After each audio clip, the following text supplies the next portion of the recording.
Assalamu alaikum, dear students. How are you?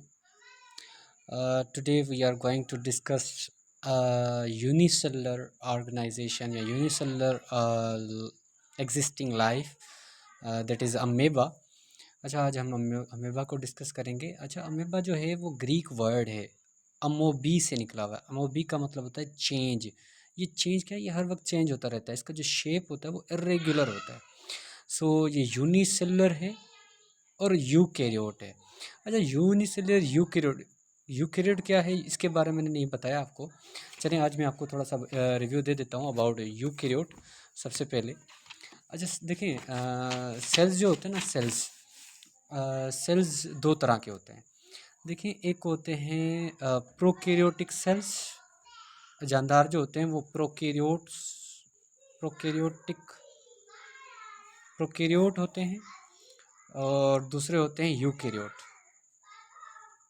दूसरे कौन से होते हैं? यूकैरियोट्स होते हैं। या तो वो जानदार प्रोकैरियोट्स होते हैं या तो यूकैरियोट्स होते हैं। अच्छा, प्रोकैरियोट्स और यूकैरियोट में क्या फ़र्क है? प्रोकैरियोट का मतलब होता है, प्रो जो वर्ड है ना, प्रो का मतलब होता है फॉल्स, या आप कह सकते हो बिफोर। कैरियो जो वर्ड है ना, कैरियो वर्ड, प्रो और कैरियोट, कैरियोट लिखा हुआ है, ये कैरियोन से निकला हुआ है। कौन से वर्ड? कैरियोन से निकला हुआ है। और कैरियोन का मतलब क्या होता है? Nucleus. Cell having false nucleus, ऐसे भी लिख सकते हो, लेकिन आप इसको सबसे बेहतर तरीके से कैसे लिख सकते हो? आप लिखो सेल विदाउट न्यूक्लियस। ऐसा सेल जिसमें न्यूक्लियस ना हो तो उस सेल को हम कहते हैं, ये सेल है लेकिन इसमें कोई न्यूक्लियर मटेरियल होगा लेकिन न्यूक्लियस नहीं है, तो हम उसे कहेंगे प्रोकैरियोट। ओके, इस सेल को हम क्या कहेंगे? Prokaryotic cell. और ये प्रोकैरियोटिक ऑर्गेनिज्म होगा। ओके, दूसरे होते हैं, अच्छा ये प्रोकैरियोट क्या होते हैं? सारे के सारे यूनिसेलर होते हैं। ओके, उसके बाद यूकैरियोट क्या होते हैं? यूकैरियोट की बात करूं तो यूकैरियोट की, अच्छा यही जो वर्ड है ना, यू का मतलब होता है ट्रू या आफ्टर, और Cairo again nucleus. So after nucleus जो सेल होता है, मतलब ऐसा सेल जिसमें न्यूक्लियस हो, सो सेल विथ न्यूक्लियस। ऐसा सेल जिसमें न्यूक्लियस हो तो हम उसे कहेंगे यूकैरियोट। सो प्रोकैरियोट वो होते हैं जिसके अंदर न्यूक्लियस नहीं होता। ये वो सेल है जिसमें न्यूक्लियस है, ये वो सेल है जिसमें न्यूक्लियस नहीं है। सो जिसमें नहीं है वो प्रोकैरियोट, जिसमें है वो यूकैरियोट। क्लियर है? ओके, सो अब बात करते हैं अमीबा की। सो अमीबा क्या है? यूकैरियोट है, मतलब ऐसा ऑर्गेनिज्म है, यूनिसेलुलर है, एक सेल वाला है। एक सेल वाला है लेकिन उसके अंदर न्यूक्लियस है। तो अगर आप देखें गौर से, तो अमीबा के अंदर आपको एक न्यूक्लियस नज़र आ रहा है। ये है इसका न्यूक्लियस। ये क्या है इसका? ये इसका न्यूक्लियस मौजूद है। ओके, उसके बाद अगर हम बात करें अमीबा की, ये किंगडम प्रोटिस्टा से ताल्लुक़ रखता है। किस किंगडम से ताल्लुक़ रखता है? प्रोटिस्टा। अच्छा, 5 किंगडम होते हैं। सबसे पहला किंगडम मोनेरा होता है, किंगडम मोनेरा। फिर होता है किंगडम प्रोटिस्टा। फिर किंगडम होता है फंजी। फिर किंगडम होगा प्लांटी। और उसके बाद किंगडम होगा एनिमेलिया। पांचवा क्या होगा? एनिमेलिया। एनिमेलिया। क्लियर? 5 किंगडम है। तो 5 किंगडम में से ये किससे ताल्लुक़ रखता है? किंगडम प्रोटिस्टा से ताल्लुक़ रखता है। ये किंगडम्स हम चैप्टर नंबर 3 में पढ़ेंगे। अभी सिर्फ याद रख लें, ये किंगडम प्रोटिस्टा से ताल्लुक़ रखता है। ये एक प्रोटोजोन है। ये क्या है? एक प्रोटोजोन है। इसे प्रोटोजोन भी कहते हैं। क्लियर? यूनिसेलुलर यूकैरियोट इसलिए प्रोटोजोन कहते हैं। अच्छा, उसके बाद discovered by August Johann Rosel von Rosenhof. Okay, Hof लिखा HOF। ऑगस्ट वे जो हम रोजेल वेन जो रोजेल हॉफ ने डिस्कवर किया था। कब किया था? 1757 के अंदर।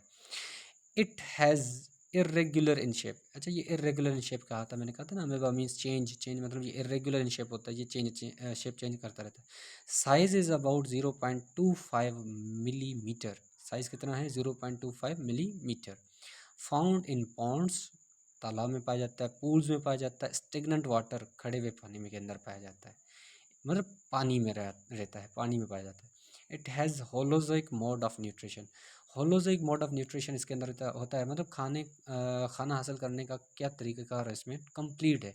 ये इंजेस्ट भी करता है, ओके, सबसे पहले क्या करता है, इंजेस्ट करता है, उसके बाद डाइजेस्ट करता है और हमारी तरह ही, और उसके बाद इजेस्ट करता है या एक्सक्रीट करता है ये, ओके। इसी को कहते हैं, इस ऐसे जानदार जो इंजेस्ट करें, इजेस्ट करें, डाइजेस्ट करें और इजेस्ट करें, तो उसे हम कहेंगे होलोजोइक मोड ऑफ न्यूट्रिशन। तो इसके अंदर होलोजोइक मोड ऑफ न्यूट्रिशन होता है, जैसे हमारे अंदर मौजूद है, मतलब overall mode of nutrition. It can ingest और फीड बैक्टीरिया, ये बैक्टीरिया के ऊपर डिपेंड खाता है, इसकी जो ग़िज़ा है वो बैक्टीरियाज हैं और अदर प्रोटोजोन्स, और दूसरे प्रोटोजोन्स है जैसे कि क्लेमाइडोमोनास है, ओके, प्लाज्मोडियम है। It can move by its false feet called pseudopodia. Pseudopodia क्या है, सूडोपोडिया ये जो फिंगर लाइक प्रोजेक्शंस मौजूद है ना, फिंगर लाइक प्रोजेक्शन, सूडोपोडिया क्या है, these are the finger like projections. इसकी डेफिनेशन क्या है, these are the finger like projections, ये फिंगर लाइक प्रोजेक्शंस हैं, ओके। यहाँ पर मौजूद है, ये फिंगर लाइक प्रोजेक्शंस हैं जिनकी मदद से अमीबा मूव करता है, तो उसे हम क्या कहते हैं, pseudopodia. So it can move by its false feet called, feets तो नहीं है लेकिन फॉल्स फीट्स हैं, फीट जैसे हैं जिनकी वजह से ये मूव करता है, उसको कहते हैं pseudopodia. It can reproduce asexually. अच्छा, ये बाइनरी फिशन से भी होता है, ओवरऑल कह दूँ तो ये फिशन से, फिशन वो प्रोसेस होता है जिसमें एक यूनिसेलर जानदार दो यूनिसेलर जानदार प्रोड्यूस कर दे, तो हम उसे क्या कहेंगे, फिशन कहेंगे, ओके। सो इसके अंदर कौन सी रिप्रोडक्शन है, एसेक्सुअल रिप्रोडक्शन है, सेक्सुअल नहीं, एसेक्सुअल है, मतलब एक ही पेरेंट से दो जानदार प्रोड्यूस हो जाते हैं, तो asexual. It has cell membrane which helps in the movement of molecules and protect the cytoplasm. अच्छा, इसके ऊपर सेल मेम्ब्रेन होती है, जो सेल मेम्ब्रेन होती है जो प्रोटेक्ट करती है साइटोप्लाज्म को और मूवमेंट करवाती है मॉलिक्यूल्स की। ये जो सेल मेम्ब्रेन इसके अंदर मौजूद है, ऊपर ऊपर नज़र आ रही है सेल मेम्ब्रेन। अच्छा, सेल मेम्ब्रेन जो है इसको दो हिस्सों में डिवाइड किया, आउटर पार्ट ऑफ साइटोप्लाज्म। अच्छा, साइटोप्लाज्म जो है उसको दो चीज़ों में, दो हिस्सों में डिवाइड किया जाता है इसके। एक ये जो आपके पास ये मेम्ब्रेन जो है, इसे हम कहते हैं सेल मेम्ब्रेन, क्या कहते हैं, सेल मेम्ब्रेन कहते हैं।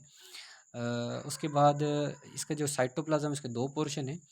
एक outer part of cytoplasm is clear and transparent called ectoplasm. जो आउटर पार्ट है वो क्लियर और ट्रांसपेरेंट होता है, जिसे जेल कहते हैं, and inner part called endoplasm, जिसको सोल कहते हैं।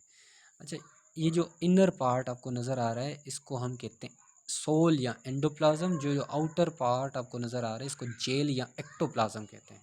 क्लियर है, आउटर पार्ट जो होता है ना, आउटर पार्ट ये थोड़ा समहाउ कह सकते हैं कि ट्रांसपेरेंट होता है, नज़र आता है, ओके। लेकिन जो जेल की तरह विस्कस होता है, गाढ़ा होता है। लेकिन ये जो इनर पोर्शन है ये इतना गाढ़ा नहीं है, ये सॉल्यूशन की तरह है, ये एंडोप्लाज्म है, ओके। इसको एंडोप्लाज्म कहा जाता है। So it is all about amoeba, okay बेटा। अल्लाह हाफिज़।